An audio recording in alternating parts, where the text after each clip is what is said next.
Oh dear, not good news for people visiting Nara. Japan's famous bowing deer might be carrying more than just charm these days, unfortunately.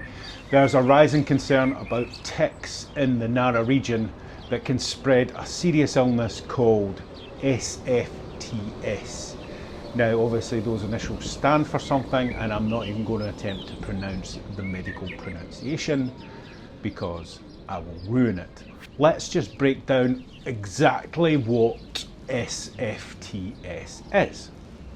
Now, it is rare, but it is serious, and it's a tick-borne illness.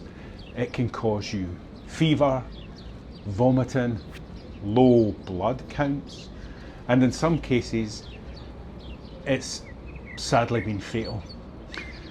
Now, the risk is extremely low, but the number of cases is growing in Japan, so you can't lie about the figures.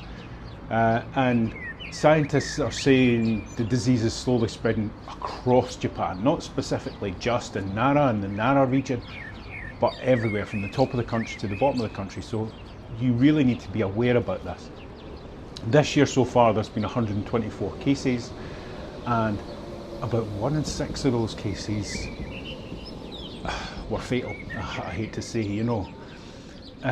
So that's really sad, and it is serious, and although unusual, it's a risk that you should know about, especially when you're around animals and wildlife and off the beaten track.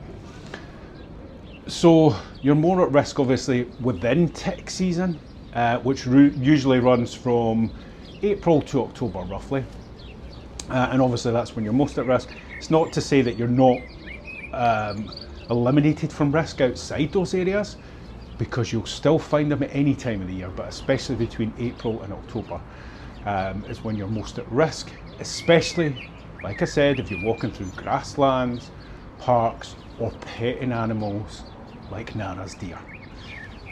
Don't panic, just be smart about it. Here is what the medical experts recommend on this subject. Avoid direct contact with the deer, especially if they're shedding or scratching or just look a bit agitated about something. Just avoid it.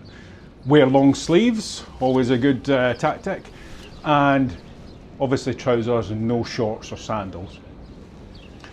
Don't sit or lie down on the grass, and after your visit just do a quick head to toe check for ticks, especially around your ankles, your legs, parts of your arm. I'll go and put a little screenshot here of what you should be looking for in those situations, and also when you're trying to get these ticks out, you must follow medical advice exactly how to do this. I'm not going to go into detail, I just want you to recognise it and then report it. If you see these things, I'm not medically qualified, so I'm just going to tell you about it and inform you. A simple one is, if you're feeding the deer, just wear gloves, just to be safe. You know, that's, for me, that's probably one of the easiest options. Wear your gloves, long sleeves, trousers, you shouldn't have much of an issue. This isn't like a, don't go to Nara now, it's very dangerous. No, this is just making you guys aware. Nara's still obviously an incredible place to visit. The deer are beautiful, the temples are breathtaking, and the experience is unforgettable. Just take a few sensible precautions and you'll be absolutely fine. Make sure you stay safe, and just make sure you're aware of the risks before you go, especially if you've got young kids. I'll be visiting Nara in a couple of months actually, and I'll be taking my little one, and I'm going to make sure that I follow my own advice and that we're gloved up and we have a nice safe day. That's it. Not normally this serious with these kind of videos. If you want a little bit of a lighter side of Japan, why don't you have a look at this video and give it a like and a subscribe. Thank you, sayonara, bye for now.